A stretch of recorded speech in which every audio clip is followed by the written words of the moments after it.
Hello दोस्तों, मेरे channel फिल्मी स्टोरीज में आपका स्वागत है। आज हम आपको पुराने हिंदी सिनेमा की एक ऐसी अभिनेत्री के बारे में बताते हैं जिनकी खूबसूरती की चर्चा पूरी दुनिया में हुआ करती थी।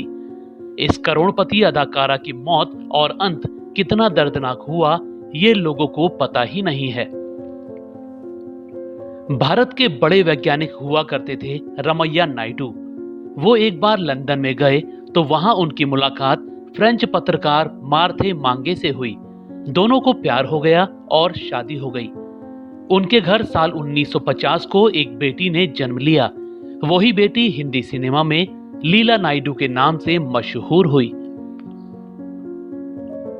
रमैया नायडू परिवार के साथ बॉम्बे में शिफ्ट हो गए थे। लीला करोड़पति खानदान में पैदा हुई। नाना फ्रांस में बड़े बिजनेसमैन और पिता जाने माने वैज्ञानिक। कम ही लोगों को पता होगा कि सरोजनी नायडू इनकी आंटी थी। इतने बड़े खानदान में पैदा हुई लीला बचपन से ही बड़े लोगों में उठती बैठती, हर शौक पूरा हो जाता। कुछ समय बाद पूरा परिवार स्विट्जरलैंड शिफ्ट हो गया। लीला नायडू की पढ़ाई वहीं पर हुई। फ्रेंच माँ और इंडियन पिता की संतान लीला की खूबसूरती ऐसी थी कि वो जहां से गुजर जाती, लोग उनको पलट कर देखने पर मजबूर हो जाते। उनको एक्टिंग का बहुत शौक था। इसी वजह से पिता ने मशहूर फ्रेंच एक्टर जीन रेनोर से उनको अदाकारी सिखवा दी। जब लीला 14 साल की हुई तब उनका परिवार फिर से भारत आ गया। उस समय फेमिना मिस इंडिया प्रतियोगिता होने वाली थी।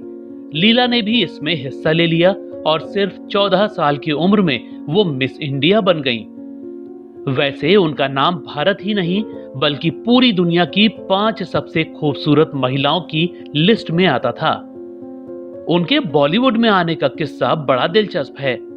राज कपूर की नजर एक बार लीला पर पड़ी तो उन्होंने अपनी फिल्म में काम करने का ऑफर दे दिया, मगर लीला ऑक्सफोर्ड में पढ़ाई करना चाहती थी। इस वजह से उन्होंने ये ऑफर ठुकरा दिया। इसके बाद भी राज कपूर ने उनको 4 बार प्रस्ताव भेजा, लेकिन हर बार उन्होंने मना कर दिया।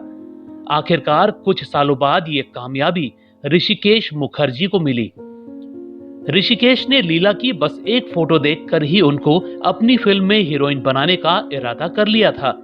एक दिन वो लीला के पास अपनी फिल्म की स्क्रिप्ट लेकर पहुंचे। लीला को स्क्रिप्ट अच्छी लगी और उन्होंने हाँ कर दी। फिल्म का नाम था अनुराधा, जो 1960 में रिलीज हुई। पहली ही फिल्म में उनकी सुंदरता को देख लोग लीला के दीवाने हो गए। फिल्म को नेशनल अवार्ड भी मिला। इसके बाद उन्होंने कई फिल्मों में काम किया। इनमें उम्मीद, ये रास्ते हैं प्यार के, द हाउस होल्डर, बागी, आबरू, द गुरु, त्रिकाल और इलेक्ट्रिक मून जैसी फिल्में हैं। वैसे फिल्मों से ज्यादा वो अपनी खूबसूरती और फिल्मों के गीतों के लिए पहचानी गईं। हिंदी, अंग्रेजी और फ्रेंच भाषा जानने वाली लीला विदेशी फिल्मों की डबिंग भी किया करती थी। दोस्तों, इतनी मशहूर अदाकारा की मौत और अंत बहुत खराब रहा। लीला जब 17 साल की थी तभी इनकी शादी ओबराय होटलों के मालिक मोहन सिंह ओबराय के बेटे तिलक राज से हो गई। दोनों की जुड़वा बेटियां भी हुईं। लीला से उम्र में 16 साल बड़े तिलक शराबी थे और लीला को बहुत परेशान किया करते। इसी वजह से 2 साल बाद ही दोनों का तलाक हो गया। बेटियों की कस्टडी तिलक को मिली। इसके बाद ही लीला बॉलीवुड में बिजी हो गईं। साल 1969 में मशहूर लेखक डॉम मॉरियस उनकी जिंदगी में आए। दोनों की शादी हो गई और दोनों विदेश में बस गए। मगर डोम तो पहले पति से भी बड़े शराबी और धोखेबाज निकले। एक बार लीला को उनके अफेयर का पता लग गया तो उन्होंने डोम को तलाक दे दिया और वापस भारत चले आईं। इस धोखे को लीला बर्दाश्त नहीं कर सकी और शराब सिगरेट के नशे में डूब गईं।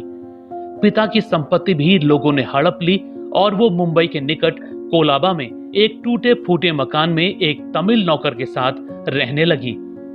दिन रात शराब और सिगरेट में डूबी रहने वाली लीला की तबीयत बिगड़ने लगी। वो रात रात भर सिगरेट और शराब पीती रहती। इसी वजह से उनका लिवर और फेफड़े दोनों खराब हो गए। साल 2009 के जुलाई महीने में उनके पेट और फेफड़ों में बहुत ज्यादा दर्द होने लगा, जिसको वो सहन नहीं कर पाती थीं। इसी दर्द से तड़पते तड़पते उनके लिवर और फेफड़े फेल हो गए और 69 इयर्स यानी 69 साल में उनकी दर्दनाक मौत हो गई। दोस्तों, आपको लीला नायडू याद हैं? आपने उनकी कोई फिल्म देखी है तो हमें कमेंट में जरूर बताइएगा।